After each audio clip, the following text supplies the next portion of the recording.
Hello everyone, a great welcome to the channel. आज करेंगे lecture 4. We are covering history of literature these days and we have already covered the age of Chaucer, Tudor age and Elizabethan age. This is the turn of lecture 4, that is the Jacobean age. So in this video we will study all about the Jacobean age from characteristics to the important writers. And we will do some MCQs also in the end. तो आप लोग MCQs पर please अच्छे से concentrate करिए क्योंकि बहुत ही important रहने वाले हैं वो MCQs आपके कॉम्पिटिटिव एग्जाम्स के लिए। जीपीएससी एग्जाम के एस्पायरेंट्स एंड प्लेलिस्ट्स के थ्रू अपनी प्रिपरेशन कर सकते हैं। बाद में आपको PDFs भी प्रोवाइड की जाएंगी बट लेटर ऑन। पहले आप प्रिपरेशन कर लीजिए अपनी, then we will go for the PDF also and for the other updates and related information you can join this telegram channel also. For entrance in UGC NET exam, people may join the classes जहाँ पर daily live sessions होंगे, daily extensive MCQ practice होगी, PDF of each topic will be given in class और mock test होते हैं हर weekend पे जिससे कि आपकी अपने exam के लिए बहुत ही thorough preparation हो जाएगी. You can get connected to us to get admission through this link. The link is given in description too. So Jacobean is so called from the word Jacobus, जिसका मतलब है James and this belongs to the reign of King James. Time period जरूर याद रखिए 1603 to 1625.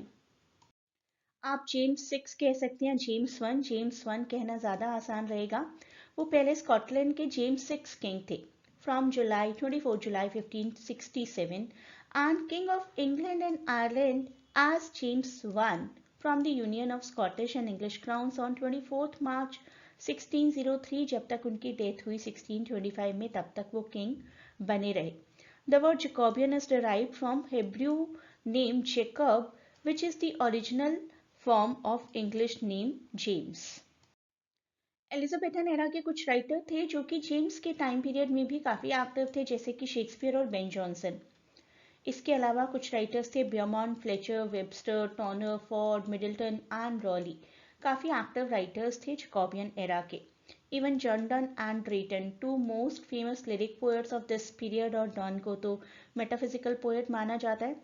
Francis Bacon and Robert Burton were best known prose writers. और इसी era में king का ऑथराइज्ड वर्जन ऑफ बाइबल आया था जिसको हम 1611 या जेम्स वर्जन ऑफ बाइबल भी कहते हैं. इस टाइम पर जो लिटरेचर लिखा जा रहा था that was a little dark, tended to question the social order and included some best tragedies also, जिनकी बात हम करेंगे. पोएट्स ने सॉनेट्स भी लिखे थे, कंसीट्स का यूज़ किया था मेटाफिजिकल पोएट्स ने हम कह सकते हैं, और कैवेलियर पोएट्स भी इसी ड्यूरेशन में लिख रहे थे.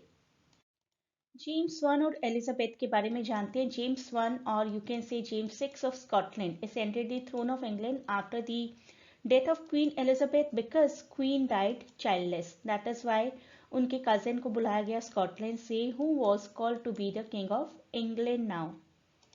रिलेशनशिप काफ़ी दूर का था but although both of them were the descendants of king Henry 7. Major events देखते हैं इस एरा के. दो एरास काफ़ी पॉपुलर हैं, एक तो बाइबल वर्जन जिसके बारे में मैं बार बार बात कर रही हूँ, और एक गन पाउडर प्लॉट जिसको डिवाइस किया गया था 1605 में अगेंस्ट दी किंग.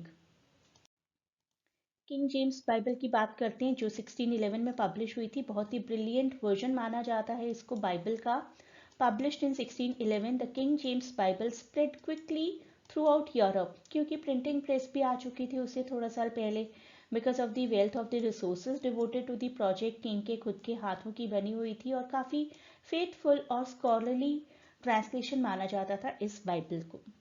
अब बात करते हैं गन पाउडर प्लॉट की जिसको 1605 में डिवाइस किया गया था. हिस्ट्री में इसको काफ़ी डेयरिंग प्लॉट माना जाता है, ऑल्दो सक्सेसफुल नहीं हुआ था. सिनोनिमस है एक पर्सन के साथ जिनका नाम है गाय फॉक्स, जिनके नाम को यूज़ करके T.S. एलियट ने एक पोइट्री भी लिखी है.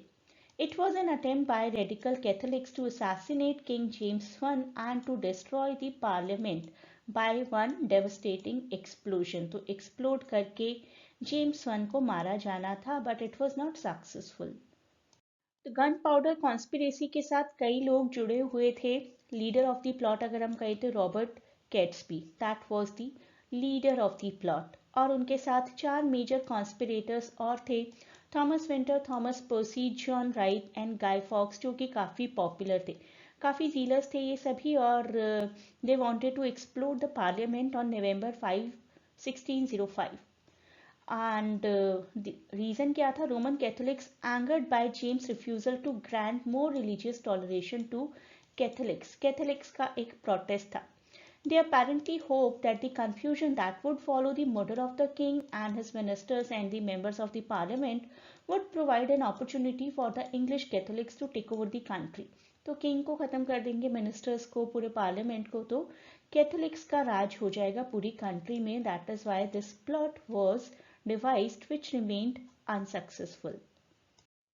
Let us know कि गन पाउडर प्लॉट फेल क्यों हो गया. It fail because of an anonymous tip to Lord Monteagle, जो कि उस टाइम के मेंबर ऑफ पार्लियामेंट थे. एनोनिमस लेटर में एक्सप्लेन किया गया कि किस तरीके से पार्लियामेंट और मोनार्की बहुत डेंजर में है. This is the transcript of this letter and this is the actual picture of this letter, जिसमें इन्फॉर्म किया गया कि if you want to save your life, save it, still there is some time. तो शुरुआत में letter पर यकीन नहीं किया गया, लेकिन on the night of 4th November, just one day before it was to take place, Guy Fawkes was found in walls beneath the House of Lords with 36 barrels of gunpowder. अगर use कर दिया जाता तो बहुत बड़ा catastrophic event होता history का. Under questioning, he admitted that he and the others planned to blow up the house during the state of opening on 5th November. The plot would have killed not only the King James I but members of his family, his chief ministers और पूरा parliament. ये बहुत ही बड़ा एक highest order का treason होता history में. अब देखते हैं जैकोबियन एज के कैरेक्टरिस्टिक्स. डार्क थीम्स होती थी. डार्क थीम में काफ़ी अच्छा एग्जाम्पल है मैकबेथ का. ट्रेजेडीज एक काफ़ी पॉपुलर जॉनरा था जैकोबियन एरा का, और प्लेस जैसे कि मैकबेथ एक्सप्लोर करते थे fatal corruption of the human being. Social order को भी क्वेश्चन किया जाता था. अनसर्टेनिटी बहुत चल रही थी जैकोबियन एज में. Many people were questioning the social order.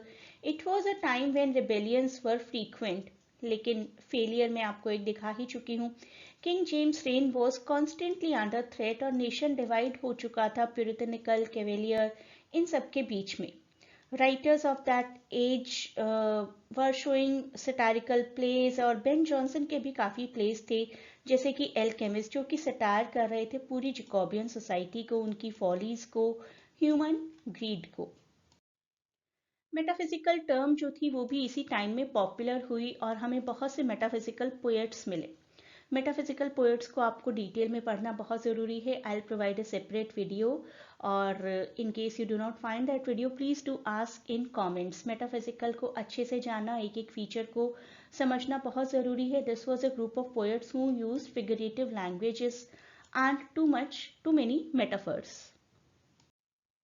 इस टर्म को हम अप्लाई कर सकते हैं 17वीं सेंचुरी के कुछ पोएट्स पर. John Donne, George Herbert, Andrew Marvell, Saint Robert Southwell, Richard Crashaw, Thomas Traherne and Henry Vaughan. Ian Quisby, जो कि एक पॉपुलर ब्रिटिश हिस्टोरियन थे, उन्होंने कहा कि common characteristics of wit, inventiveness and a love of elaborate stylistic manoeuvre, this is something what defines metaphysical poetry. Metaphysical poetry में बहुत अच्छे अमाउंट पर आप इंटेलेक्चुअल फीलिंग्स को पा सकते हैं. डिटेल में ज़रूर कवर करिए through the video that I will provide you. Video का लिंक आपको डिस्क्रिप्शन में मिल जाएगा. Let us know a bit more about metaphysical poets. इस तरीके के क्वेश्चंस जो कि आपको जनरली एमसीक्यूज में आ सकते हैं. कॉइन किसने किया था? विलियम ड्रमॉन्ड ने, लेकिन जॉन ड्राइडन ने टर्म को सबसे पहले यूज किया था in the criticism of John Donne. Dryden had stated that Donne in his poetry affects the metaphysics in his amorous verses where nature only should reign and perplexes the mind of fair sex with nice speculations of philosophy when he should engage their hearts. तो ये आपको पूरी line याद रखनी है, किसने किसके बारे में कही थी. That can be a good MCQ question. Dryden ने सबसे पहले टर्म को यूज किया था जॉन डन के रेफरेंस में, और Samuel Johnson was the one जिन्होंने ग्रुप के लिए इस टर्म को यूज किया था. In the lives of the poet 1779. Johnson stated that about the beginning of 17th century appeared a race of writers that may be termed as metaphysical poets. तो आपको सारी quotes याद रखनी पड़ेंगी. Both Dryden and Johnson had used the term metaphysical in a negative sense to criticize the excess of this group of poets. Johnson believed that the metaphysical poets only wanted to show their learning. उन्होंने क्या क्या सीखा, क्या क्या वो जानते हैं, सिर्फ वो दिखाना चाहते थे in their poetry. The most heterogeneous ideas were yoked by violence together. तो ये सारी quotes आपको याद रखनी है specifically for MCQs.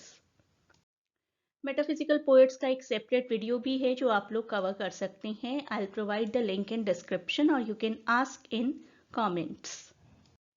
अब बात करते हैं इस एरा के कुछ पॉपुलर राइटर्स की, जिनमें से एक हैं जॉन वेबस्टर 1580 to 1625. बहुत पॉपुलर जैकोबियन ड्रामेटिस्ट हैं जो कि डार्क थीम्स के लिए काफ़ी फेमस रहे हैं. वाइट डेविल और डचेस ऑफ माल्फी में, जो कि मास्टरपीस मानी जाती है 17th सेंचुरी के स्टेज का, और उनकी लाइफ और करियर ओवरलैप करते थे शेक्सपियर को. So famous works White Devil, Duchess of Malfi and the Devil's Law Case. इसके अलावा फ्रांसिस बेकन काफ़ी पॉपुलर राइटर रहे हैं इस एरा के, जो कि साइंटिफिक डिस्कवरीज, साइंटिफिक मेथडोलॉजीज के लिए भी काफ़ी पॉपुलर थे, जिन्हें फादर ऑफ इंग्लिश एसेज भी बोला जाता है. इनकी कुछ कोट्स देखिए, काफ़ी पॉपुलर है. मे बी कोट आइडेंटिफाई करने के लिए आपको एग्जाम्स में आ जाए. Some books should be tasted, some devoured, but only a few should be chewed and digested thoroughly. Money is a great servant but a bad master. What a nice line. और इन्होंने essays लिखे हैं religious meditations 1597 में, advancement of learning, new Atlantis and Novum Organum. इन सभी works के साथ हम फ्रांसिस बेकन को एसोसिएट कर सकते हैं. और याद रखिए specifically the title father of English essays. इनके अलावा जॉन डन काफ़ी पॉपुलर हैं, जो कि रिप्रेजेंटेटिव कह सकते हैं हम मेटाफिजिकल पोइट्री के. 1573 to 1631 was his lifespan, and along with other writers like George Herbert, Richard Crashaw, Andrew Marvell, and John Cleveland, we can call the group loosely to be metaphysical poets, and it was the term given by Samuel Johnson as a group. काफ़ी जाना जाता है उन्हें अपनी काफ़ी poetries के लिए, लेकिन measure of the poetries got published after his death. Songs and sonnets, Eris, Angels, Nocturnal upon Lucy's Day, Valediction, Ecstasy, Ignatius, Death's Duel, ये सभी वर्क्स हैं जो काफ़ी पॉपुलर वर्क्स हैं जॉन डन के. अब आपके लिए कुछ questions. What proceeded Jacobean era, Elizabethan, Caroline, Victorian और modern era? Please give me answer in comments. The word Jacobean is derived from the dash name Jacob. तो आपको यहाँ पर लैंग्वेज बतानी है जिसका कि ओरिजिनल मतलब है James. Samaritan Hebrew, Biblical Hebrew, Messianian Hebrew, or just Hebrew language. If you want detailed preparation of all the topics for entrance and UGC NET exam, you may join the classes where you will get daily live sessions, daily MCQ practices, PDFs and mock tests every weekend.